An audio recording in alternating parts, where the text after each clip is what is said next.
vienen a hablar de otros. Es el caso de Rubén Amón. Yo creo que si estáis aquí todos es porque le conocéis y seguramente le seguís en todas partes. Es difícil porque está en todas partes prácticamente.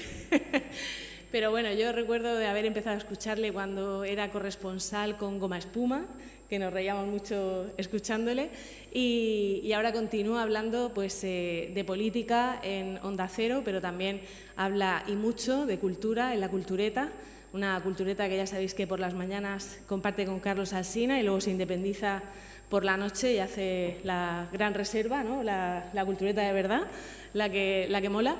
Y hoy viene a recomendarnos un autor que yo creo que lo primero que le tenemos que decir, o por lo menos yo como murciana, es preguntarle cómo lo pronuncias. Porque sabes que aquí en Murcia esto lo llevamos regular. Entonces, no sé si dices Shakespeare, como...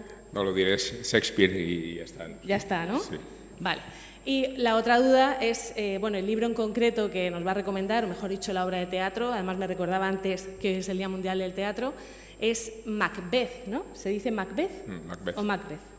Macbeth. Bueno, como queramos. Bueno, pues una vez fijados estas cosas imprescindibles, de saber quién es Rubén, de saber cómo hay que pronunciar Shakespeare y cómo hay que pronunciar Macbeth, pues vamos a ver por qué recomiendas que incluyamos en el canon de la biblioteca este clásico y si sigue siendo un libro que merece la pena leer y una obra de teatro que merece la pena ver. Gracias. Y gracias a los presentes. Me he quitado el maquillaje que llevaba esta mañana. Llevaba maquillaje porque tengo una inflamación aquí y un hematoma que me hace un poco más pirata de lo que realmente soy. Y estuve a punto de maquillarme y mantener el maquillaje para ocultar el problema que tiene esta obra, que es el mal de ojo. Así que expongo el mal de ojo literalmente y literariamente los pondré también en los minutos que tenemos por delante, porque el problema de esta obra es, entre otras cosas, su reputación de obra maldita. Tan maldita que en la Royal Shakespeare Company tienen homologado un ritual que debe llevarse a cabo para ir al teatro con garantías. No sé si cuando se habla de la obra en otro ámbito y en otra ciudad también hay que hacerlo. Hay que salir del teatro, hay que girar 3 veces sobre uno mismo, hay que escupir y decir una maldición. Y cumplido ese ritual se puede entrar otra vez al teatro con mayores garantías, aunque no esté del todo seguro la incolumidad de los espectadores y no digo ya la incolumidad de los artistas. Se le llama tragedia escocesa, obra escocesa, para no decir Macbeth o Macbeth. Así que si a ustedes le pasa algo esta tarde y esta noche, no me lo atribuyan a mí. Atribúyanselo a la leyenda negra de esta obra. En realidad, la leyenda negra tiene explicaciones menos librescas y menos atractivas, claro. Por ejemplo, que es una obra que se representa tantas veces que tiene sentido que también sucedan muchas cosas. Es una obra tan sangrienta que para llevarla a escena se utilizan armas y las armas mal utilizadas, no me acabo de acordar de Alec Baldwin, las armas mal utilizadas conducen a desastres no pretendidos. O sea que entre la casuística y la logística encontraremos un Macbeth más aseado cuando se trata de representar. Pero eso no excluye la fascinación mágica, entre otras razones porque esta obra de teatro empieza con 3 brujas y empieza con 3 brujas exactamente en estos términos que voy a leer. Lo leeré en español, sobre todo porque en inglés puede resultar poco edificante. Dice las 3 brujas a la vez: hermoso es lo feo y es feo lo hermoso. Volar por la niebla y el aire apestoso. Así empieza la obra. Y así se perfila desde el inicio esta polarización que contiene la obra maestra de Shakespeare. Lo bello es lo feo es lo veo, lo oscuro es lo claro es lo oscuro. Me estaba acordando de la película de Joel Cohen, la última versión de Macbeth, que ha trascendido en los cines y que polariza muchísimo la estética, el blanco y el negro y el blanco. No me refiero solo a la piel oscura de Denzel Washington, con la blancura de Mark Dornan. Me refiero a la concepción estética y escénica con que Joel Cohen concibe esta idea de lo claro en lo oscuro y de lo oscuro en lo claro. Digo que el contexto de la brujería empieza porque la obra recurre a 3 brujas, pero también porque estamos en una época que transita de la oscuridad a la luz. El periodo isabelino es una apertura a la Ilustración, al Renacimiento, pero todavía con resabios del pasado. El rey que gobierna cuando se estrena Macbeth es Jacobo I de Escocia y VI de Inglaterra. Y es Jacobo I de Escocia y VI de Inglaterra quien tiene razones en su cabeza y en su biografía para pensar que en efecto las brujas existen. A ellas les atribuye, por ejemplo, la muerte de su madre, aunque fuera decapitada por Isabel de Inglaterra, decapitada por atribuirle protagonismo en una conspiración, y su padre fue asesinado. Es interesante tener en cuenta estos antecedentes porque vamos a explicarnos después por qué la corona es tan frágil cuando la lleva un rey. El propio Jacobo I atribuye a las brujas un naufragio del que sale milagrosamente vivo y después de salir milagrosamente vivo emprende una cacería real en el territorio de North Berwick. Y es más, escribe un tratado de demonología, insistiendo en esta idea de lo malvado y de lo perverso escondido entre tinieblas.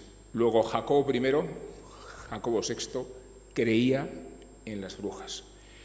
El contexto es muy atractivo porque ese periodo que caracteriza el viaje de la oscuridad a la luz también tiene como punto de influencia la publicación del Doctor Fausto de Marlowe.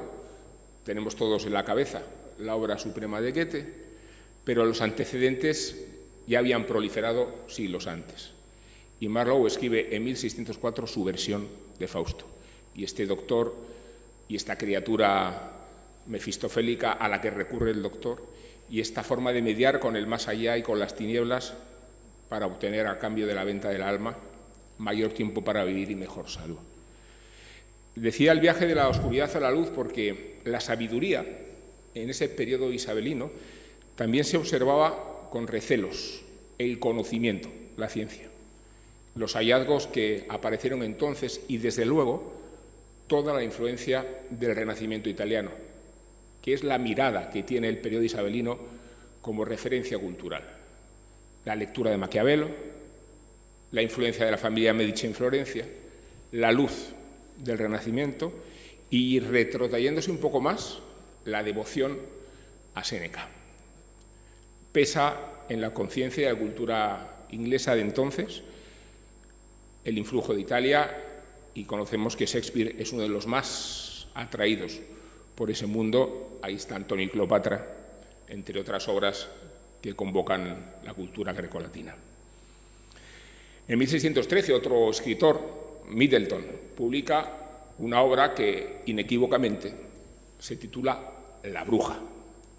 Y de esa bruja saldrán una serie de consecuencias, de efervescencias, que alterarán después Macbeth, porque Macbeth es una obra en total periodo de construcción, desde que la concibió Shakespeare hasta que los actores que la interpretaron con el paso del tiempo fueron incorporando sus modalidades y sus improntas, hasta la huella de Middleton, que incluye pasajes musicales, y hasta que, con una visión más filológica y más seria, en 1850 se trata de recuperar lo que Shakespeare realmente había escrito. Una de las novedades que se incorporan en ese periodo de formación después de la muerte de Shakespeare es la aparición en la obra de Hécate, que es una figura también mitológica de la cultura grecolatina y que interviene en conversación con las 3 brujas en un episodio bastante surreal de esta obra maldita. Maldita, y vamos a hacer inventario. Maldita porque se supone que el actor que hizo por primera vez el papel de Lady Macbeth, los actores varones hacían todos los papeles, en esa época no se le permitía actuar a casi ninguna de las mujeres, el actor que hacía Lady Macbeth murió y tuvo que sustituirlo el propio Shakespeare. No está claro que fuera así, lo que está claro es que la leyenda se ha consolidado como el eje fundacional de esta maldición que hoy convocamos. El hecho más extravagante de todos los que condicionan la mala reputación de Macbeth, en todo caso, se produce en Nueva York, a propósito de una disputa maravillosa, he de decir, entre dos actores que pujaban por ser el mejor intérprete de Shakespeare del mundo anglosajón. Se llamaban Edward Foster, que era americano, y Macready, que era inglés. Tenían partidarios muy enérgicos que aclamaban y saboteaban a sus actores en función de dónde representaran las obras de Shakespeare. A alguno de ellos se le arrojó una abeja muerta para ahuyentarlo, pero el acontecimiento más significativo que descoyunta la memoria de Macbeth tiene que ver con el Teatro Astor Palace, concretamente el 10 de mayo de 1849, que es cuando 10.000 personas asedian la representación en la que interviene Macready. 10.000 personas. La policía interviene también para tratar de disuadir a las masas y la catástrofe se cobra 30 muertos y 120 heridos por Shakespeare y por el actor que mejor representaba el papel de Macbeth y por otras cosas más, porque en realidad lo que fijaba esta polémica era la originalidad del actor venido de Inglaterra para hacer Shakespeare como la escuela había homologado y la figura máxima del teatro neoyorquino, que no solo reivindicaba su condición de perfecto intérprete de Macbeth, sino que además recordaba a los ingleses que él era nativo. Luego, este conflicto era teatral, pero no solo teatral, y alojaba una controversia que tenía que ver con el nacionalismo, con el rechazo de los americanos nativos a los ingleses que todavía abusaban de su posición histórica en Estados Unidos. Hay un pasaje que dice Macbeth en la obra que se celebraba con muchísimo entusiasmo cada vez que Forrest lo pronunciaba. ¿Qué ruibarbo, qué sustancia o qué droga puede sacar a estos ingleses de aquí? En ese momento los teatros se conmovían y se observaba una lectura un poco oportunista. Este pasaje alude al momento en que Macbeth es consciente de que su rival de armas para recuperar la corona, Malcolm, el hijo de Duncan, explicaremos después rápidamente la trama, ha conseguido reunir 10.000 soldados ingleses para apoyar su revuelta y derrocar al rey tirano. Esos son los ingleses que menciona Macbeth, pero son los ingleses que encolerizan a los nativos neoyorquinos en su disputa por la hegemonía del teatro shakespeariano. El antecedente pesa en la mala fama de Macbeth y luego empiezan a acumularse episodios con nombres ilustres que redundan en la idea de la maldición. Por ejemplo, Laurence Olivier, en 1937, interpreta la obra y sortea de milagro una pesa del escenario que está a punto de sepultarlo, pero en las mismas funciones muere la directora de escena y en un accidente de coche fallecen 2 de los actores. 5 años después, John Gielgud interviene en una función cuyo balance registra 3 actores muertos y el suicidio del jefe de vestuario. Otros 5 años después, esta es mi favorita, bueno, mi favorita dentro de la necrológica, el actor británico Harold Norman interpreta el papel mayúsculo de Macbeth y peleando con la espada con Banquo, resulta que muere acuchillado.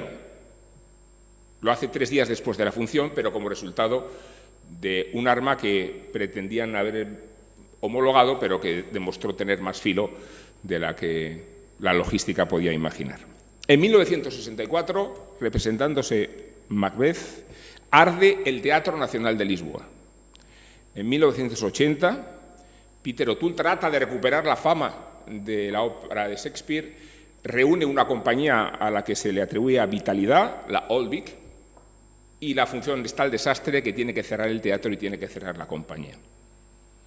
En la versión de Kenneth Branagh, cinematográfica, se tiene noticia de heridos y buscándole las vueltas a la leyenda, hasta en 2022, el incidente de Chris Rock y Will Smith tiene como antecedente el hecho de que Chris Rock, antes de convocar a Will Smith, hace un guiño a Denzel Washington felicitándole por su papel de Macbeth.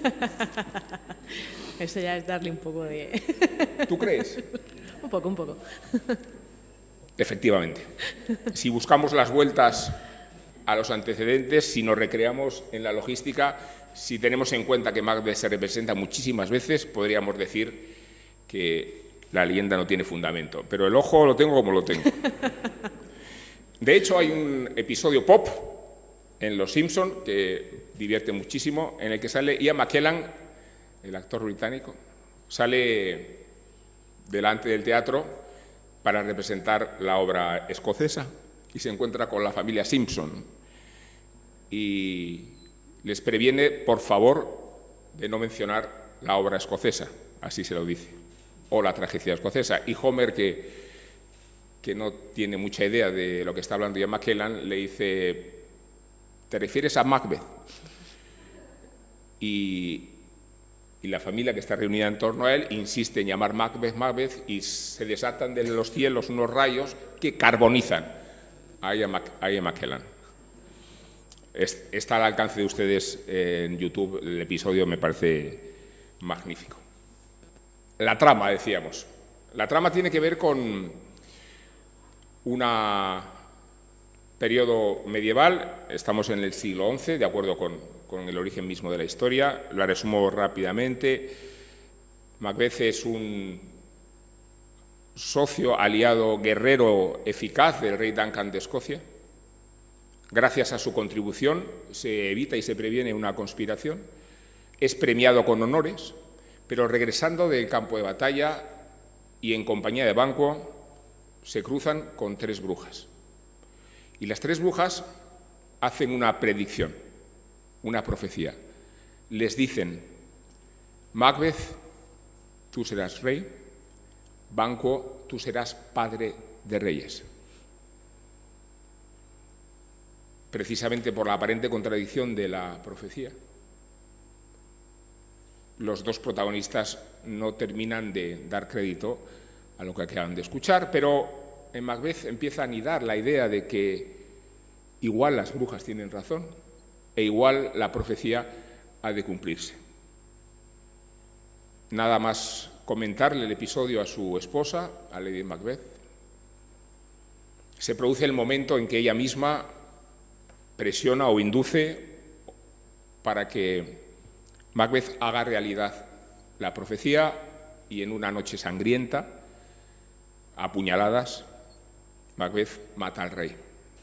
Responsabiliza de la fechoría a los criados y él mismo asume la corona con el escarmiento de no poder coexistir ni dormir con la sensación de haber cometido el magnicidio.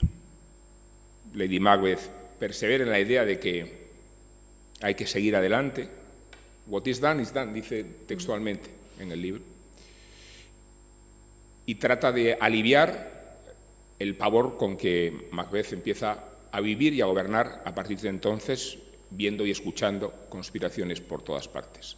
Persigue a quienes creen que conspiran contra él y en una noche decide volver a visitar a las 3 brujas que le hacen otra vez 3 profecías. La primera: guárdate, ten cuidado con Macduff y su estirpe. La segunda: no tienes nada que temer hasta que se mueva el bosque de Birnam. Y la tercera: solo podrá acabar contigo quien no ha nacido de mujer. Esta última profecía y también la anterior tranquilizan a Macbeth. Desde luego, la posibilidad de que Macduff pueda conspirar contra él explica entre comillas, que decida acabar con su mujer y con todos sus hijos. Enloquecido ya por la ebriedad de la sangre y habiendo perdido la razón, cuento el final porque se escribió en 1604, o sea que no creo que esto sea un spoiler. Sucede que la profecía de acabará contigo alguien no nacido de mujer viene a descubrirse que es porque Macduff le dice: yo nací, me arrancaron del vientre de mi madre cuando ya estaba muerta. Luego, efectivamente, no nació de mujer. En ese contexto, Lady Macbeth ya se ha suicidado. Concluimos que se ha suicidado por un comentario que hace Macduff al final de la obra, y conocemos el desenlace trágico de la muerte del rey. Esta es una obra que fundamentalmente nos habla del miedo cuando se padece, del miedo cuando se ejerce, del miedo como estimulante, del miedo como castrante. Nos habla del miedo hasta el extremo de relacionarlo con la responsabilidad y de la forma en que un humano es capaz de gestionarlo. Aquí me acuerdo mucho yo de una película de Carlos Vero que se llama Torero, que tiene como protagonista a Luis Procuna, que es un torero mexicano. Y este torero mexicano, hablando sobre el miedo, dice: yo no tengo miedo al toro, yo tengo miedo al miedo. Esta es la sensación que empieza a sacudir a los protagonistas de la obra. Tienen miedo al miedo y a todo lo que el miedo despierta. Llega a decir Macbeth: el sabor del miedo helaba los sentidos como si tuviera vida. Esta idea de la anatomía del miedo que Shakespeare traslada en sentido metafórico, pero también en sentido físico y hasta en sentido clínico. La ebriedad del mal, la idea de recurrir a la sangre como solución de la sangre derramada. La sangre llama a la sangre. Y el enloquecimiento al que conduce esta idea de la conspiración. Macbeth ve enemigos por todas partes, más allá de las profecías. Y esto vincula con la tradición, iba a decir, remota, de los tiranicidas y de los tiranos, y de cómo estos últimos observan la conspiración en un estado permanente a la que reaccionan con ferocidad, la debilidad del tirano que se siente amenazado. El 75% de los emperadores romanos murió joven, víctima de una conspiración. Y digamos que en la propia familia de Jacobo I, de Jacobo VI, se tenía noticia de una reina muerta y de un rey consorte muerto. La forma en que el tirano reacciona al temor de lo que le pueda suceder. Yo me acuerdo mucho de esa imagen de Stalin junto a Antinov, Kirov y Svernik. Están los cuatro en una fotografía que luego se transformó en cuadro, y a medida que pasan los años va desapareciendo un protagonista. Hasta que al final Stalin se queda solo en el cuadro. Stalin hizo desaparecer todo lo que consideraba un peligro. Y viéndose amenazado por la conspiración, hizo de la conspiración su forma de gobernar, no solo sacrificando a los rusos, sino sacrificando todo aquel que podía contener peligro. Lo que uno hace, lo teme. Y ese es el motivo por el que se siente tan amenazado Macbeth. Él ha sido el asesino de un rey y teme que lo asesinen. Así que estamos en el antecedente del crimen y el castigo. Es interesante esta idea de que el que mata termina suicidándose. No porque se quite la vida, sino porque la vida, después de haber asesinado a alguien, empieza a verse comprometida. El homicidio es un suicidio. Decía que es muy importante en esta obra tener en consideración el contexto y después desvincularla del contexto. Las dos percepciones a mí me parecen igual de atractivas. El Shakespeare universal que nos convoca a la lectura de este libro sin necesidad de tener ningún conocimiento de lo que sucedió y la obligación de conocerlo en profundidad, porque en su génesis y en su escritura están todas las claves de la obra. Primero, porque Shakespeare escribe esta obra para un rey escocés, que es Jacobo I, que se ha convertido en mecenas de su compañía y que lleva como nombre la compañía de Shakespeare Los hombres del rey. Luego, Shakespeare concibe su Macbeth en alusión y en homenaje a Jacobo I. Lo hace consciente de que la preocupación del propio rey por ser un rey digno le llevó a escribir y teorizar sobre cómo debía ser el buen gobernante. Y hay una obra que se llama El Basilicón d'Orón, en la que se pregunta a Jacobo I, ¿quién sirve a quién? ¿Cómo debe ser el rey modélico? Esto tiene mucho que ver con las reflexiones del poder y de cómo ejercerlo que afectan a la conciencia y a la personalidad de Jacobo I y que, por supuesto, tiene en cuenta Shakespeare cuando se trata de modelar la obra del escarmiento. Tengamos muy en consideración, y ustedes lo saben, que la sangre en Shakespeare es la catarsis. No es una reivindicación de la violencia, es una expiación de la violencia. Después de ver Otelo no vamos a asesinar a nuestra pareja, vamos a hacer lo contrario. Bueno, lo contrario de asesinar, ¿no? ¿Qué es? No sé qué es. Me refiero que uno va al teatro, desde la fundación del teatro griego, va al teatro precisamente a liberar los fantasmas, no a convocarlos. La sangre tiene ese sentido catártico en la obra de Shakespeare. La condición de mecenas, la obra a quien va dedicado y la personalidad que tenía la propia esposa de Jacobo I, que era Ana de Dinamarca, una reina de fuerte personalidad, digo, que no se encuentra cómoda en la corte inglesa, que no se siente comprendida en la corte inglesa y que le molesta sobremanera que no la dejen ocuparse de la educación de sus hijos, porque en la costumbre de la corona inglesa la misión se trasladaba a los maestros y a los, ¿cómo se llama? ¿Las niñeras? Las niñeras, no, bueno, los prescriptores. Los tutores, exactamente, los tutores. Se delegaba. Consideremos después, como antecedente fundamental para conocer esta obra, que Ana de Dinamarca tuvo 9 hijos y que solo sobrevivieron 3. Tenemos el antecedente del rey escocés, tenemos la personalidad de su esposa. En el momento de perfilar Lady Macbeth veremos cómo la mujer en ese periodo viene de adquirir una reputación y una dimensión de poder heredada nada menos de la reina Isabel. La agresión que comete Macbeth en la visión de la época y en la visión que podemos tener hoy tiene mucho que ver con el magnicidio y con la agresión y con el ataque al orden, porque acabar con un rey era casi un desafío al cosmos, era un desafío a la estructura orgánica en que funcionaba un país como Inglaterra. Era acabar con una persona, pero era acabar con una idea, desde la ferocidad. Ese es el escándalo de Macbeth, la muerte del sistema. El segundo escándalo es la muerte de los niños.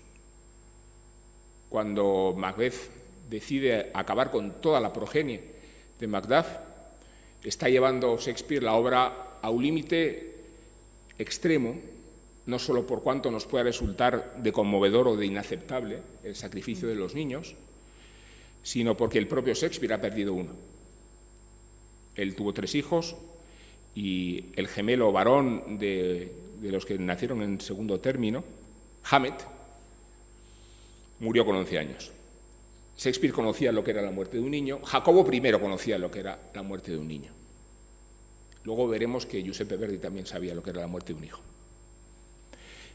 Y esa perspectiva de la noción de lo que significa la pérdida de un hijo conmueve y sacude toda la estructura dramática de la obra. Nos conmovemos con esa escena terrorífica. Hamet murió con 11 años, el hijo de Shakespeare, y lo que hizo Shakespeare a continuación fue escribir Hamlet. en la forma de hablar inglés de la época, en la confusión semántica y morfológica. Hamlet y Hamlet se utilizaban indistintamente.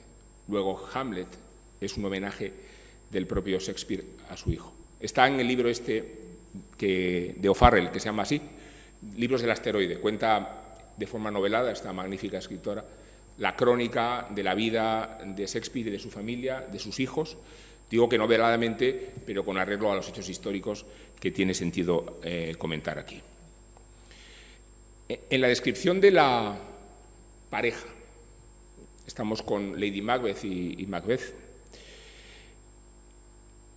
cabe preguntarse si la bruja es la mujer por ser mujer y si en el imaginario posterior, cada vez que vemos una mujer influyente ejerciendo su poder sobre el varón, la observamos casi desde la perspectiva de la bruja, como si el varón estuviera poseído por la perversión de la mujer que está al acecho. Esta es una posibilidad que tiene como fundamento todo el contexto de tiniebla y brujería que hemos mencionado al principio y que atrajo, por ejemplo, a Virginia Woolf cuando trataba de buscar mujeres con personalidad que no hubieran sido solo sumisas o que hubieran estado en la trastienda de la historia de la civilización y de la literatura.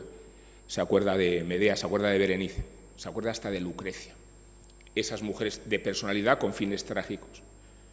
Y es curioso que Virginia Woolf eligiera el mismo final de Lady Macbeth porque las dos se suicidaron. Hay ese momento en que Lady Macbeth, que es un personaje muy perfilado psicológicamente, la maravilla de esta obra estriba, desde luego, en la calidad estética, pero también en la hondura psicológica con que observamos a los personajes. Y hay un momento que los lectores de Javier Marías conocen muy bien, en la que Lady Macbeth dice: mis manos son de tu color, pero me avergüenzo de tener un corazón tan blanco. Corazón tan blanco es el título de la novela y es la expresión de la fascinación que Javier Marías tenía hacia la figura de Shakespeare como gran inspirador de la literatura que vino después y como prueba de hasta qué punto la literatura de Shakespeare es contemporánea porque nos habla a todas las épocas y nos habla desde todos los ámbitos. Decía Javier Marías sobre Shakespeare que a Shakespeare se le puede leer desde la belleza y también se le puede escrutar reflexionando qué quiere decir cada frase, porque no está claro qué quiere decir Lady Macbeth cuando se refiere: mis manos son de tu color, pero me avergüenzo de tener un corazón tan blanco. Si blanco quiere decir impoluto, si blanco quiere decir tímido, si quiere decir cobarde. ¿Qué quiere decir Lady Macbeth? Las manos manchadas de sangre son el ejemplo de su responsabilidad y la obsesión con la que ella trata de limpiarse la culpa, lavándoselas una y otra vez hasta terminar agotada y hasta incurrir en el mismo delirio que concede esa escena tan conocida y tan explotada en el cine del delirio de Lady Macbeth paseando insomne. Esa imagen de la capitulación de la historia. La pareja de poder. Digo que los Macbeth se han utilizado como antecedente de casos políticos que a todos nos vienen en la cabeza, normalmente si tienen una connotación perversa. Quiero decir que los Macbeth no son los Clinton, ni los Obama. Los Macbeth son los Ceausescu. Tiene que tener ese punto de mentalidad, yo diría feroz, cuando no genocida. Y digo genocida porque el caso más elocuente de pareja perversa, malévola y tiránica probablemente sean los Milosevic. Slobodan Milosevic y Mira Milosevic, su mujer, a quien se atribuía toda la capacidad de pervertir la mente de Milosevic, Slobodan, que significa libertad, Slobo, y que hizo de los Balcanes el último expresión de un genocidio en Europa con 250.000 muertos. Por ahora. Quiero decir que no sabemos lo que está pasando en Ucrania del todo. Por ahora.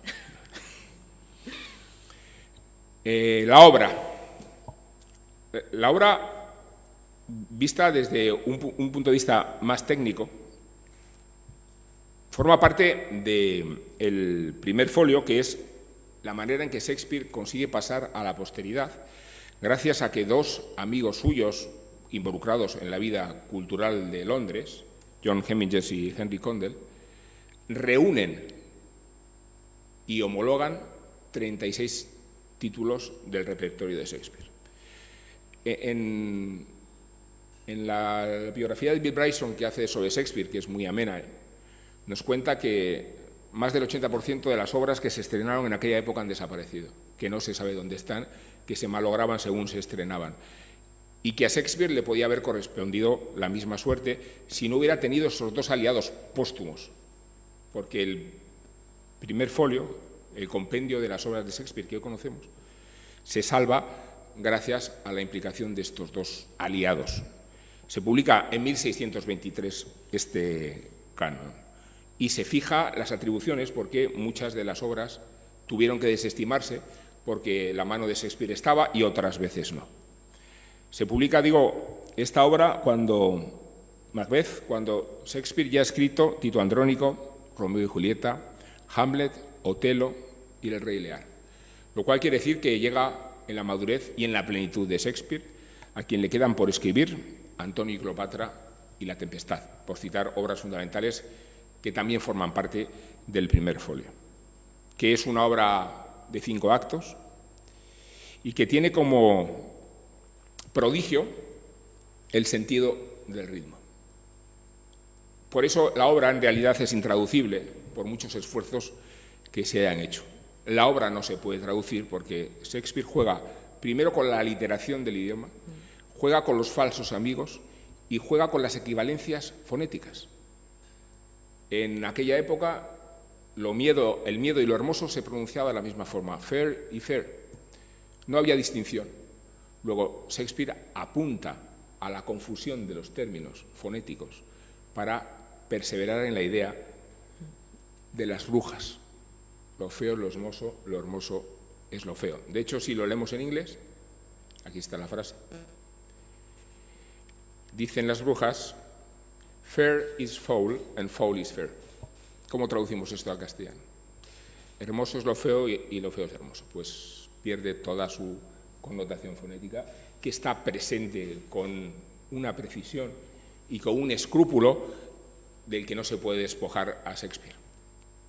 Por eso yo creo que el placer de ver una obra en directo o de tener la oportunidad de verla a través de un DVD o en inglés ni siquiera hace falta entenderlo conociendo el argumento, porque la sonoridad es la que tiene ese efecto envolvente y lo tiene el pentámetro yámbico, que es una figura hermosísima en sí misma.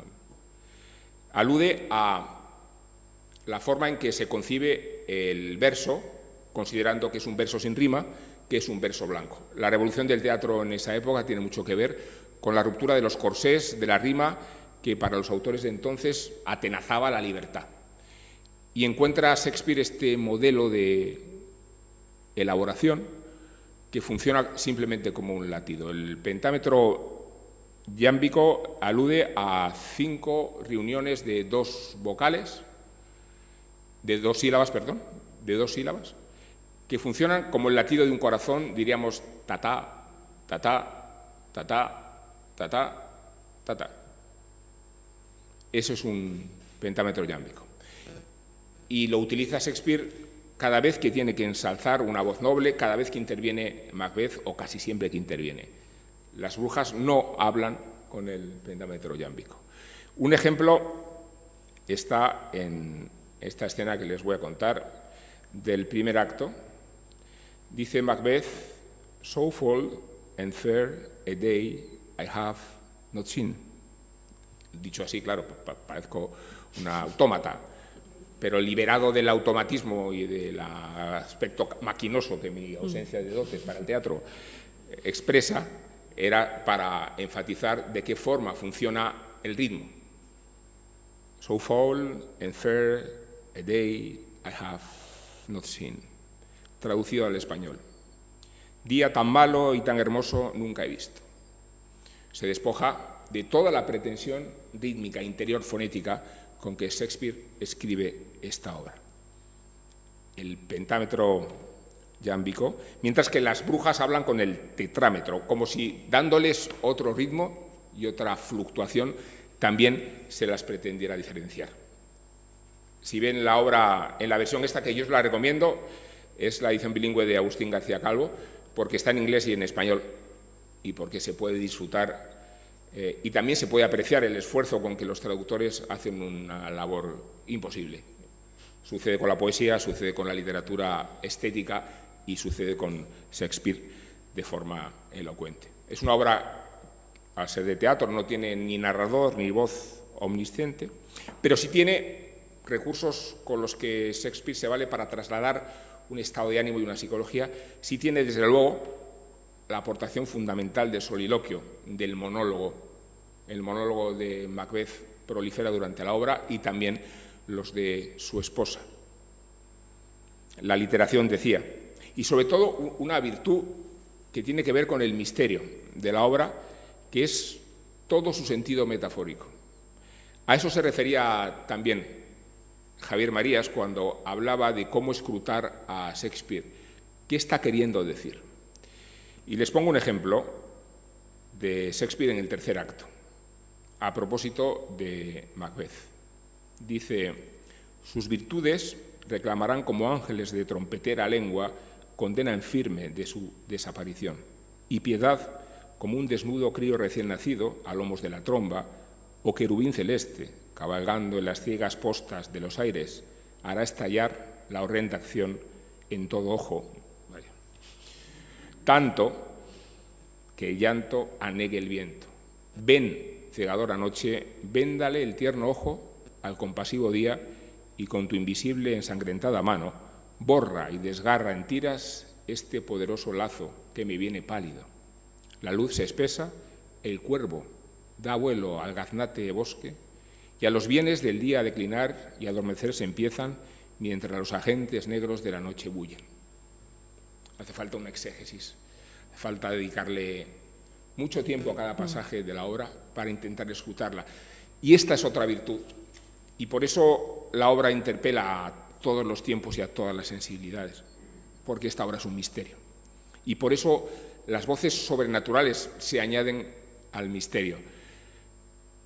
Es verdad que es un guiño de Shakespeare a Jacobo I y a los convencimientos que el rey tenía sobre la brujería, pero la brujería es el aspecto menos interesante de la obra, o al menos si no lo vinculamos a cómo funciona el subconsciente y si atribuimos la voz de las brujas a lo que sucede y bulle en la cabeza de sus protagonistas, que desde luego es un material mucho más atractivo.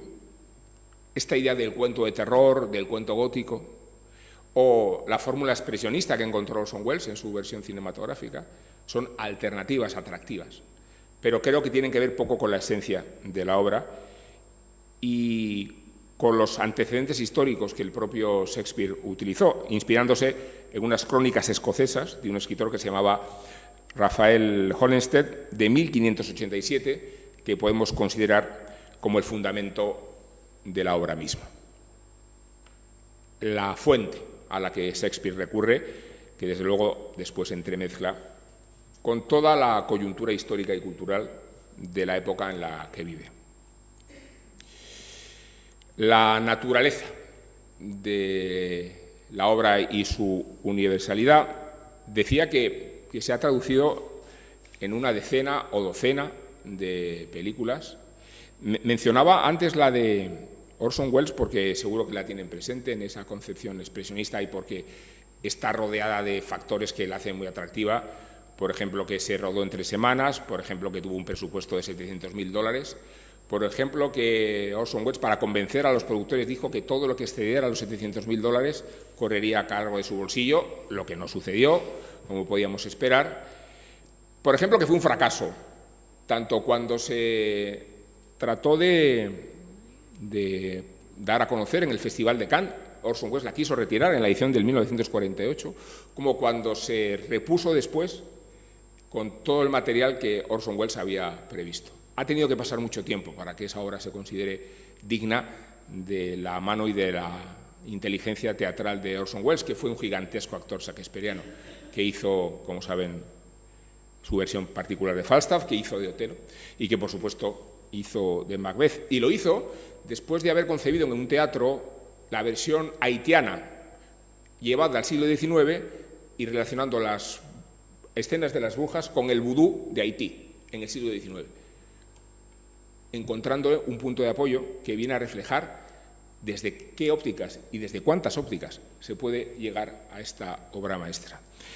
Porque Trono de Sangre es una película de Kurosawa, ambientada no en Escocia, sino en la tradición japonesa, porque Polanski hizo su versión de Macbeth y porque Justin Kurzel con Marion Cotillard y con Fassbender puede que hiciera la versión estética que más apuesta, diría yo, por la atmósfera, por lo que no vemos en la obra, por el paisaje, por la severidad y aspecto espartano del castillo, por lo que no se dice, por lo psicológico. A mí es una versión que particularmente aprecio, aunque he de reconocer que mi camino de acercamiento a Macbeth se lo debo a Giuseppe Verdi, y aquí estamos con la ópera. Estamos con la ópera de Verdi para encontrar también los motivos por los que Shakespeare vive una resurrección cuando no había salido del todo del mundo anglosajón. He visto que la Universidad de Murcia, precisamente, es la que tiene acotado todas las traducciones que se hicieron en español del repertorio de Shakespeare.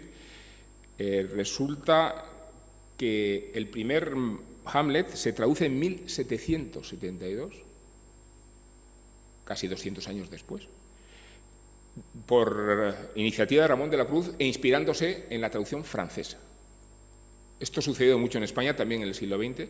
No se acudía a la fuente, se acudía a las traducciones francesas. Luego teníamos material de Shakespeare derivado de una carambola que, por supuesto, destruye toda expectativa fonética y cualquier espíritu que se pudiera preservar. Si Shakespeare ha resistido a las traducciones, ¿cómo será de elocuente la fuerza de Shakespeare? Y resulta que la primera versión del inglés directamente, atribuida a Moratín, es de 1791. Es el primer Hamlet que tenemos. El primer Macbeth es de 1838. Tanto es así el retraso que el estreno de la ópera llega solo 10 años después del estreno de la obra de teatro. Y sorprende al mundo musical porque empieza a ser el primer gran testimonio de la genialidad del compositor italiano. No sé si lo saben, pero el Diario de Murcia publicó por entregas el libreto de la ópera de Verdi. El Diario de Murcia, que aparecía y desaparecía según los periodos, y que en ese periodo concreto se jactaba de publicarlo todo menos política y religión. Yo creo que Macbeth es política y religión por encima de todo. Y se divulgaban en pequeñas entregas porque ese periódico iba dirigido a familias burguesas, donde era costumbre también disponer del material musical para cantar pasajes de la ópera. Verdi conoce la primera versión italiana traducida del inglés después de haber estrenado Macbeth, su ópera. Estaba muy familiarizada con la figura del escritor, del bardo, y fue su fuente de inspiración no solo para esta ópera, sino para Otelo y para Falstaff, que es la última ópera de Verdi, y que en homenaje a Shakespeare es su despedida del mundo. Las últimas palabras de una ópera de Verdi dicen: todo en el mundo es farsa. Es una declaración sarcástica durísima que viene a reflejar la propia angustia con que Verdi había vivido su gloria, porque vivió su gloria, y su vinculación estrechísima a la figura de Shakespeare. Verdi perdió 2 hijos, los 2 hijos que tenía, en los llamados años de galeras, perdió a su mujer de meningitis y sufrió un tormento personal que después trasladó al dolor de todas sus óperas. Hay una peculiaridad de Macbeth en la ópera que se puede escrutar también en la obra de teatro, y es la piedad con la que a veces Verdi observa al tirano. Verdi escribe para los que sufren. Todo su repertorio está fundamentado e inspirado en personajes desamparados. No digamos Rigoletto, no digamos La Traviata. Toda la trilogía popular, Traviata, Trovador y Rigoletto, tiene como libretista a Francesco Maria Piave, que es el libretista de Macbeth, y que para elaborar la ópera, él mismo decide concebirla con rima. La ópera de Verdi es rimada, sin duda para responder a la musicalidad que Verdi necesitaba para exponer su música. El italiano es un idioma lleno de consonantes y el inglés no. Perdón, he dicho de consonantes, de vocales. Lo explica muy bien Leonard Bernstein en una conferencia. La forma de explicar la música italiana es volare. Luego, para que la música de Verdi pudiera sonar y trascender, necesitaba apoyarse en las vocales y en las rimas. Y esta es la tergiversación que hace Piave de la obra. Pero la tergiversación no alcanza ni mucho menos a tocar el espíritu, que es lo que queda totalmente preservado. Y lo hace porque Verdi, que frecuenta los salones más ilustrados de Milán, conoce al traductor de las obras de Shakespeare, se interesa, como he dicho, en Otelo y en Falstaff, pero también se interesa en Romeo y Julieta, se interesa en El Rey Lear y se interesa en La Tempestad. Fueron 3 óperas fallidas que no llegaron a publicarse, pero que circularon en la cabeza de Verdi y que pretendían dar continuidad a su relación con papá, que es como él llamaba a Shakespeare, papá Shakespeare. Encuentra Shakespeare en Verdi un reflejo interesantísimo que tiene que ver con el concepto de la palabra escénica. Verdi lo llama parola scenica y quiere decir que la palabra en Shakespeare está revestida de arquitectura y de dramaturgia. La palabra no necesita tramoya, no necesita teatro en el sentido de alarde escénico. El Teatro del Globe carecía de estas propiedades, cabían 3.000 personas, las cosas como son, y tenía una pequeña tarima rectangular delante del propio teatro, donde trascendía lo fundamental hasta el punto de que cada vez que los actores pisaban esa tarima, ese espacio rectangular, los espectadores sabían que había que tomar especial atención, cuidado que está ahí decidiéndose la obra. Recuerdo haber visto hace 2 o 3 años, en la gira de la Royal Shakespeare Company, un Hamlet que se hizo por todos los países del mundo, y cuando digo todos los países del mundo, digo que todos los países del mundo, menos Corea del Norte, Irán y pocos ejemplos más. Dieron la vuelta al mundo con Hamlet, que es como dar la vuelta al mundo con la palabra. Y en esa producción escénica no había más que 3 lonas y 4 trajes, porque toda la dramaturgia estaba edificada respecto al concepto mismo de la palabra, respecto a su sonoridad y respecto a una cualidad que Harold Bloom, el crítico británico literario por excelencia, atribuía a Shakespeare y que es, creo, la más conmovedora de todas. Shakespeare nos ha enseñado a sentir, nos ha enseñado a sufrir. Precisamente porque las palabras existen, podemos definir nuestros sentimientos, y quien mejor las ha encontrado ha sido Shakespeare. El dolor, el amor, la pasión, el sufrimiento. Si no tuviéramos palabras para definirlos, como los define Shakespeare, manejando las palabras con su latido yámbico, igual no hubiéramos amado, ni querido, ni vivido, ni sufrido nunca. Y esto es lo que destaca Manzoni en la obra de Verdi. Dice, Verdi lloró, amó y sufrió por todos, haciéndose él responsable del peso de una biografía con zonas oscuras y con muchísima repercusión popular y con una noción política que está en la propia obra verdiana. Me refiero a ese pasaje que tiene que ver con la situación que vivía Italia, ocupada por los austriacos, cuando el coro canta Patria opresa. Se está refiriendo a la opresión del rey Macbeth sobre los escoceses, teóricamente, pero entre líneas Verdi está aprovechando para sobresaltarse a la invasión de los austriacos. Y les dice: patria oprimida,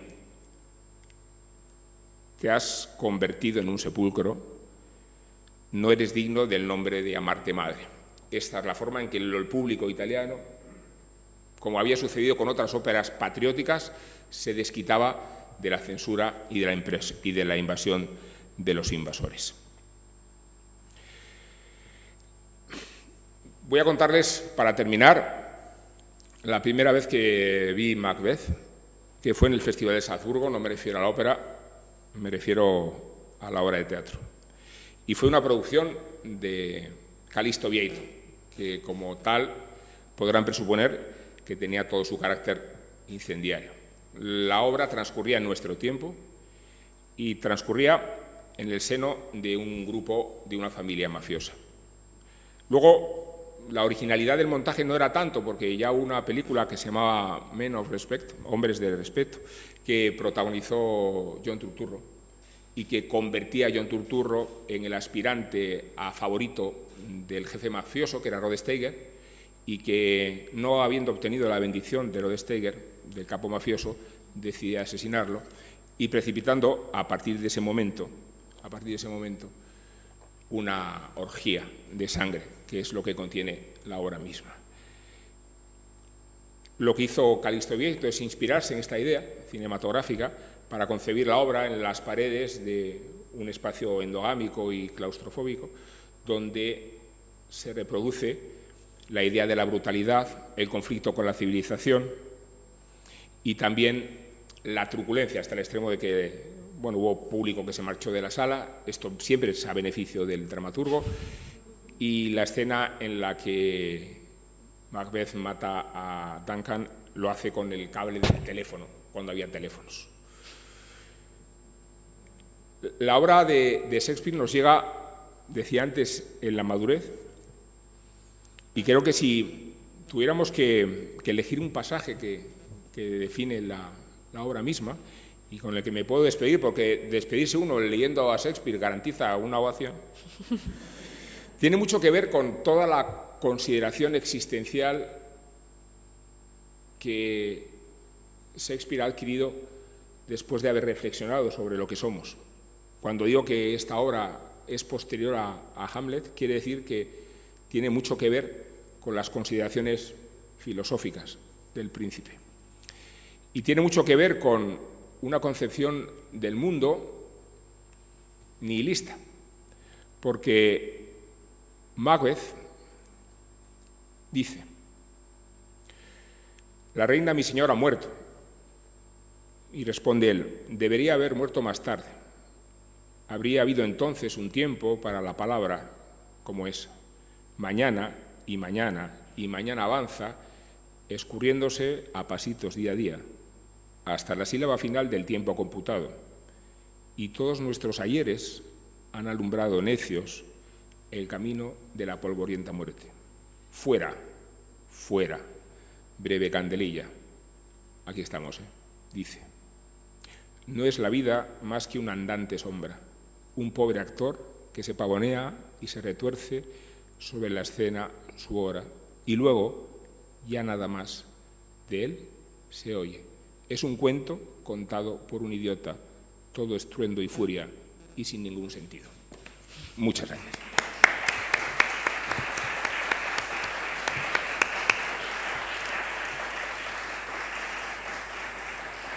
Bueno, pues llega el momento de que podáis hacer preguntas. Yo tengo alguna pregunta también para hacer, pero vamos, me gustaría que participara el público y que pudiéramos seguir hablando de Macbeth y de Shakespeare en general. No sé ni decirlo, me he liado, de Macbeth y de Shakespeare en general.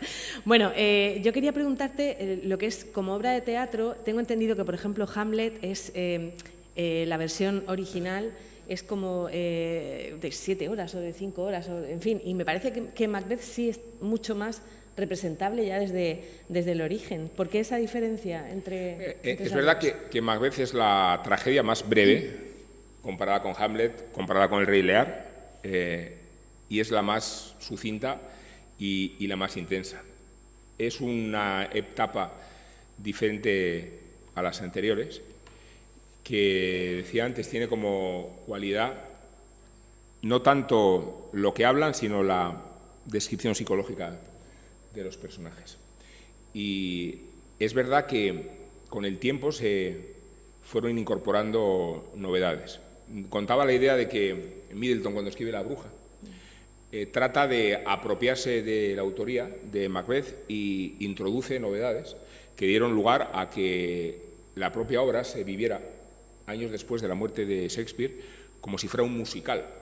Tenía ese tono melodramático para después terminar adquiriendo la naturaleza de la obra, que indiscutiblemente es la tragedia escocesa. Pero, en efecto, de todas las tragedias de Shakespeare, de todas, es la más breve y la más intensa. Por eso yo creo que tiene esta fama bien merecida. Después de la muerte de su hijo, de Hamlet, Shakespeare no escribe casi comedia. No le sale escribir una comedia. Y cuando a Verdi le sucede lo mismo, por establecer y redundar en el paralelismo, la única forma de comedia que concibe es el dolor y el sarcasmo, pero no la diversión. Digamos que para Shakespeare, y eso lo cuenta muy bien el libro de O'Farrell, su hijo transforma por completo la existencia. He dicho lo de la bruja. A la mujer de Shakespeare se le atribuían cualidades nigrománticas, se le atribuía la capacidad de ver el porvenir. Agnes, ¿no? O Anne Hathaway. Y es curioso porque Anne Hathaway después hizo una película, ya la actriz, que no tiene nada que ver, que se titulaba Las brujas, de Robert Zemeckis. Digo que si se pone uno a trazar paralelismos, habrá que ver por qué fue un fracaso en la taquilla. No para, ¿eh? Las brujas. Bueno, está claro que no sale muy bien parada Lady Macbeth, ¿no? En esta historia hay una imagen, está llena de imágenes muy poderosas, todo no sé, me parece que es que los espectadores de la época tenían que salir como habiéndose enterado de la mitad, no sé cómo decirte, que solamente escuchándolo por primera vez es dificilísimo, ¿no? Quedarte con todo lo que quiere decir. Hay un momento en que Lady Macbeth le dice al rey: ¿y tú eres un hombre? Eso lo dice varias veces, me parece. Sí, porque interpela otra vez a la fragilidad y a la debilidad con que vive su tormento. La idea de que la represalia que afecta a Macbeth pueda liberarse, yo creo que es la gran frustración de Lady Macbeth, que no consigue liberar al marido de la culpa y que ella misma se ve involucrada en la misma situación cuando se obstina y se obsesiona por lavarse una vez y otra las manos. Yo creo que esa idea es también muy poderosa. El influjo que ejerce una mujer en esa época. Y por eso decía antes que tendríamos que tener una perspectiva, claro, un poco contradictoria, ¿no? Porque veníamos de un reinado fuerte, de una mujer fuerte, con una revolución cultural muy significativa también. Cambia por completo la percepción de la cultura en tiempos de Isabel I, y Jacobo I, Jacobo VI, en sentido filosófico, cultural, representa un cierto retroceso respecto a sus propias consideraciones sobre la oscuridad y la sabiduría. Digamos que el doctor Fausto, que escribe Marlowe, retrata también la reputación, mala o buena, de los sabios, y yo me acordaba mucho de Paracelso y de toda su reputación rehabilitada con el paso del tiempo, pero al hombre sabio que sabía de metales, que sabía de alquimia, que sabía de astronomía y de astrología, de las dos disciplinas, se le observaba siempre de la perspectiva del brujo. Y más que brujos eran sabios, ¿no? Sí, pero se le veía de esa manera. Hay una cosa que destacabas antes también, el hecho de que cuando uno mata al rey es como que se destroza el sistema, pero además yo creo que insisten mucho en que era un buen rey. Es algo que me parece que no lo has comentado en la conferencia, pero sí que lo repiten muchas veces a lo largo de la obra, lo buen rey que era Duncan. Sí.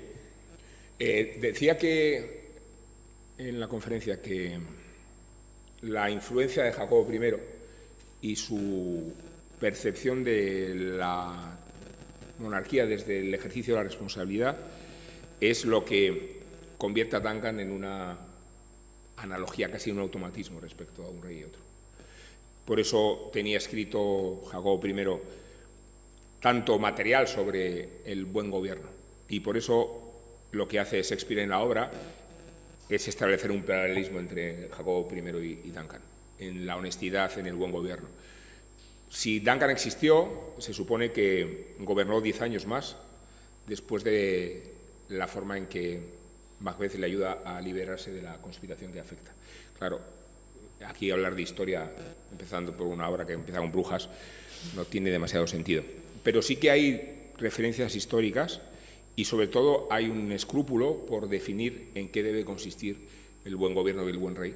Por eso Duncan es la figura noble y honorable. Se le atribuye fragilidad en la obra, se le atribuye fragilidad, se le observa como una figura un poco pusilánime, pero en realidad se le observa así porque no responde al cliché ni al estereotipo del tirano autoritario en que luego se convierte su sucesor.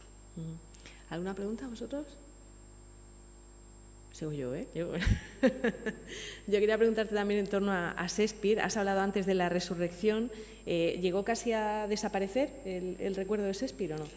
Shakespeare, como digo, nunca ha perdido su centro de gravedad, y eso tiene mucho que ver con cómo se tiene que leer y escuchar a su obra.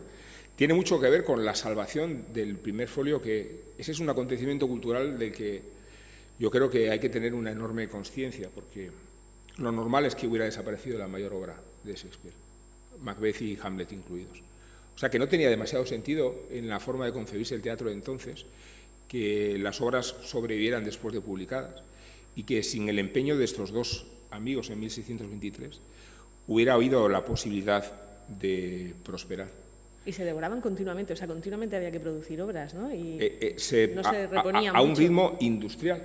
Por eso no se dejaba demasiada huella, y por eso era tan relevante la contribución de los actores y su impronta y la forma de rectificar con que los actores iban incorporando pátinas al paso del tiempo.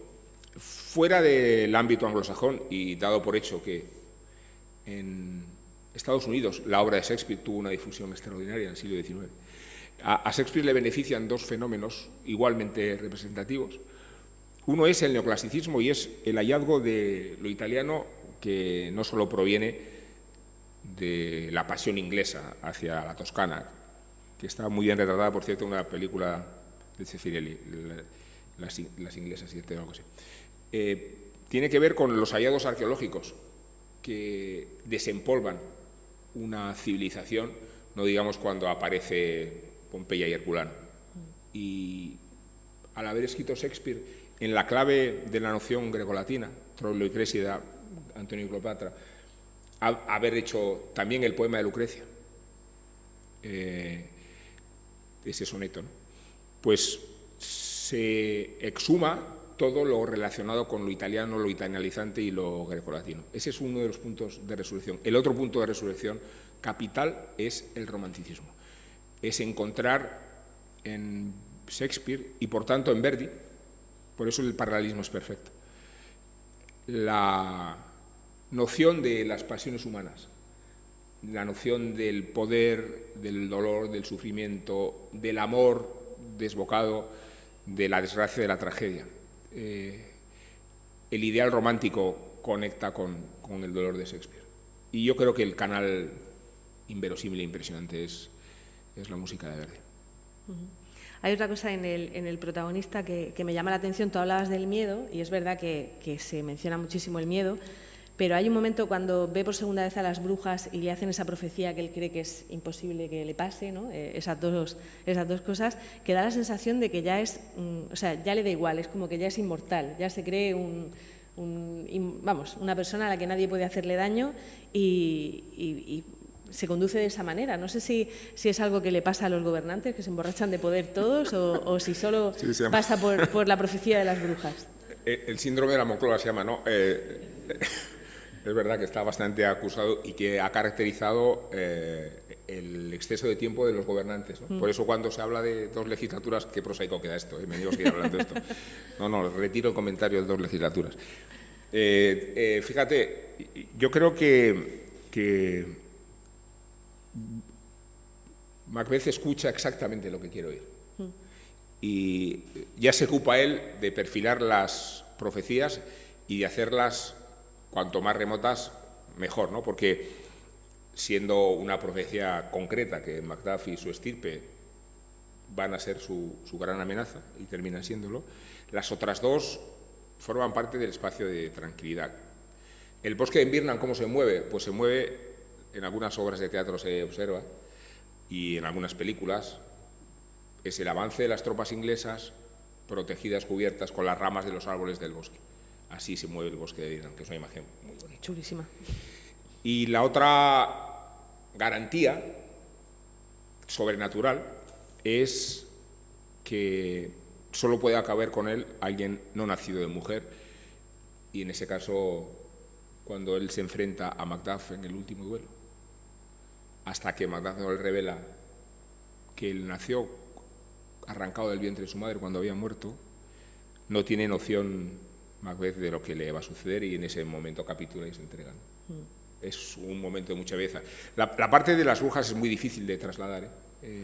Lo digo porque, aun siendo una concesión explícita a los tratados de monología que publicó el rey, creo que es la parte de misterio menos atractiva. Me refiero, y yo creo que la menos shakespeariana cuando se trata de fijarla en su literalidad. Por eso decía que hacer un Macbeth de época gótico o protogótico y con todas las connotaciones sensacionalistas me parece que es un camino totalmente equivocado. Pero al final todos los gobernantes tienen voces que les dicen lo que quieren oír, ¿no? Por eso digo que me parece mucho más atractivo la idea del subconsciente, la idea de quién te habla, la idea que quieres escuchar y cuáles son los magos de los que te fías para que los augurios se cumplan. Pero esto es muy antiguo, me refiero a que Alejandro Magno, para estimular a sus soldados, y no digamos las campañas victoriosas de Julio César, lanzaban águilas como augurio de victoria y acudían a los oráculos que les... Un poco amañados. Totalmente amañados. Se trataba de confirmar lo que ellos mismos querían hacer. Pues por mi parte nada más. ¿Tenéis vosotros más preguntas? Le preguntamos cuántas horas tiene su día para que le dé tiempo a hacer preguntas todo personales, lo que... ¿no? Ahora... No sé, a mí es que es una de las cosas que más me sorprende, ¿no? Cómo te da tiempo a hacerlo todo, ¿no? Incluso de vez en cuando leerte un libro. Bueno, es fácil la explicación. Tengo un sótano con chinos trabajando para mí y los alecciono con un látigo violentísimo y de esta forma... Bueno, quiero decir que lo que más me gusta a mí es hablar de estas cosas, que es lo que más me divierte y que por eso me ha gustado mucho participar de este encuentro, que esto es lo que a mí me gusta. Lo demás, yo soy jugador de baloncesto no remunerado, de aquí viene la lesión, y después el periodismo es una tapadera de la que vivo. Esto no se lo cuenten a nadie, pero es la realidad. Yo ni siquiera creo que ser periodista. Lo soy desde muy pequeño, desde los 17 años. Y fíjate, una de las cualidades que atribuyo a mi profesión precisamente consiste en haber accedido a la posibilidad de palpar y ver a Shakespeare en acción. Cuando se inauguró el Teatro Globo, por ejemplo, o cuando he visto a David Tennant hacer Enrique IV. No sé, esta idea de Harold Bloom cuando cuenta que Shakespeare nos hace sentir porque encuentra las palabras que predisponen el sentimiento, yo creo que es lo que da una dimensión universal. La gracia de Orson Welles haciendo Macbeth en Haití, yo creo que es la demostración definitiva, ¿no? La universalidad. Así que, bueno, y comparto también un poco el concepto nihilista de la vida. Lo que pasa es que el mejor remedio al nihilismo es el hedonismo. Bueno, pues entonces admitimos Macbeth, ¿no?, en el canon de la... Bueno, es que si no me... Vamos... he de decir que yo me acordé de Macbeth porque en Zenda hicieron una especie de listas a personalidades influyentes. Qué pena. Y entonces eran 10 libros y yo no me acuerdo cuáles eran los 10. No sé, seguro que estaba Moby Dick. Quijote. Que es el libro de los libros. Moby Dick es el libro de los libros. Estaba el Quijote, claro. Es curioso, Cervantes no tuvo noticia de Shakespeare. Pero se supone que Shakespeare sí, de Cervantes. Mucha. O sea, las primeras traducciones de Cervantes llegaron muy rápido. Y sí que tuvo noticia Shakespeare de Cervantes, pero al revés no. Y seguro que estaba Meridiano de sangre de Cormac McCarthy. Literatura americana. A mí la literatura tiene que sangrar un poco, tiene que ser corpulenta, tiene que tener mucho nervio, por eso me gusta mucho la literatura americana. Desde Faulkner en adelante, incluso hacia atrás, porque me gusta mucho Melville y me gusta mucho Hawthorne, o sea que yo adoro la literatura americana. Y me salió Shakespeare, yo creo que del propio subconsciente. También por la carnosidad, y por el misterio, ¿no? El misterio en el sentido mistérico, ¿no? Todo lo que se puede escrutar, todo lo que descubres leyendo esta obra, si la vuelves a leer. Para hacer esta conferencia me lo he vuelto a leer y he vuelto a encontrar cosas que no había descubierto antes, y por eso apela casi a la noción universal, ¿no? De todos nosotros. Entonces los 10 libros no me acuerdo cuáles eran, pero estaba Melville, estaba Meridiano de sangre, estaba el Quijote, estaba Kafka. Yo creo que estaba... no me acuerdo qué más. Pero pues, a mí me gusta la literatura americana, vamos. Me gusta Delilo, me gusta Roth, me gusta Pynchon incluso. He leído Pynchon, Mason y Dixon, 1200 páginas. Me he leído el último de McCarthy, el que ha publicado, que son dos novelas juntas. No he leído esa. ¿Verdad? Que no. Ah, que no has leído. Pues eso, carnoso, sangriento, corpulento. Por eso me gusta Thomas Bernhard también, que es otro autor que he leído bastante. Así, no sé si no lo han leído, pero es muy obsesivo, muy duro, muy duro. Venga, pues los ponemos todos, ¿no? Muy duro. La literatura con la que se pasa miedo es muy difícil. Por eso McCarthy, he dicho Meridiano de sangre porque es un libro pavoroso, y si han leído La carretera y si son padres, yo creo que no se puede leer, La carretera es terrible. Pavoroso. Pero si eres padre o madre, terrible. Es imposible, o sea, es imposible. El libro hace así y lo alejas y quítate de mi vista. O sea, pasar terror. Con este se pasa miedo, pero con La carretera se pasa pavor. Me parece un libro insoportable que adoro, claro. No. Pasan cosas, los libros en los que pasan cosas, ¿no? Ya, hombre, pero... No, pero fíjate, cuando hablábamos de las obras grandes de Shakespeare, yo soy wagneriano, Wagneriano, vamos, mi obra favorita es Parsifal y Tristán y Isolda, cada una dura 5 horas y si no 5 horas y media, y desaparecen las coordenadas espaciotemporales. Pero lo interesante de las obras largas, voluminosas, de Guerra y Paz, no se puede leer en diagonal, como decía Woody Allen. Una obra que va sobre Rusia, decía, ¿no? Bueno, decía que el interés de la obra larga y el interés de las obras densas... Yo he visto 2 veces El Rey Lear, una en el Festival de Aviñón y otra con Michel Piccoli de protagonista. Y dura... Pero el tedio forma parte forma parte de la dinámica de la obra. Es fundamental. O sea, cuando Melville nos hace tantos detalles sobre los cetáceos y te da un poco, ¿no? Las olas del mar y tal. Sí, entonces todo eso hay momentos de literatura que son páginas y páginas donde no sucede nada. Tienen todo el sentido porque predispone el momento de la aparición del monstruo. Entonces, si no hubiera habido ese tedio como antecedente, no viviríamos la aparición del monstruo como la vivimos, ¿no?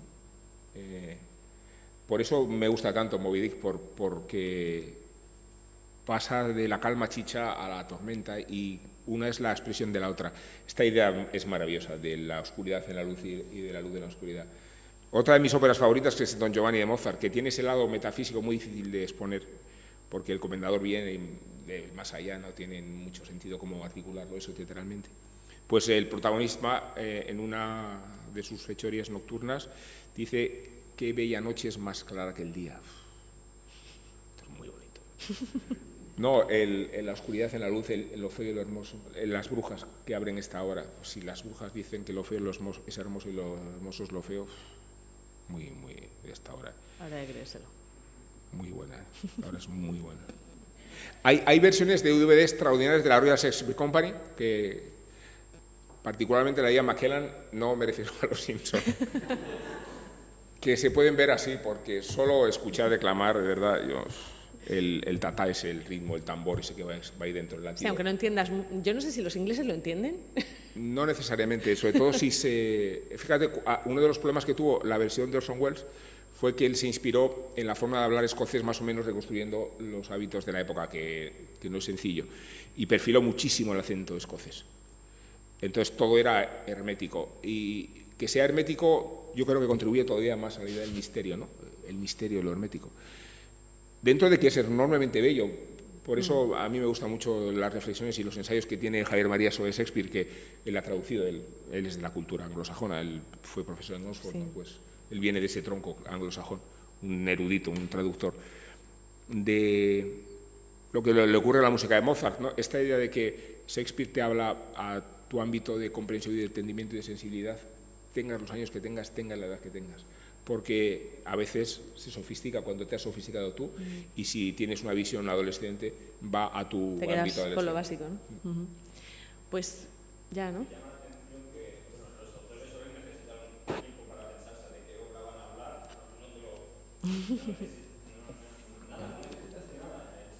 Te dije, no, la tragedia escocesa, te dije.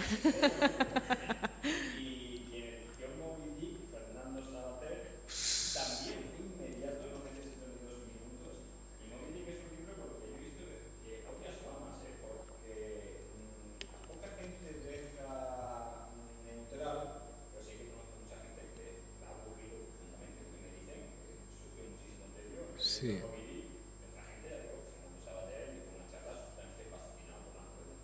Para Sabater es el libro de los libros, y lo es porque yo creo que se puede leer como un tratado de pesca, como un tratado de antropología, como un tratado de filosofía, como un tratado de medicina. Abarca tantos ámbitos de la condición humana. Lo único que no tiene, y es muy curioso, es una historia de amor al menos explícita, ¿no? Quiero decir que no hay una historia de amor hombre y una mujer, hay situaciones ambiguas entre la marinería. Que no hay mujeres, de hecho, ¿no? No hay mujeres, ¿no? Claro. Y no hay una gran historia de amor, o sea, hay homoerotismo, ¿no? En ciertas connotaciones, en ciertos aspectos, pero no hay una historia de amor elocuente y rotunda. Pero en esa concepción global de una obra mayúscula que Melville ni siquiera quería publicar, Melville tuvo su cuadrilla de amigos que le forzaron a publicar, y luego se retiró, El silencio, de Melville, sí. Escribió muy poco, y después de Moby nada, ¿no? ¿Hay más? ¿No? ¿Damos por terminado? Pues otro aplauso. Muchísimas para gracias, Rubén Amón. Gracias.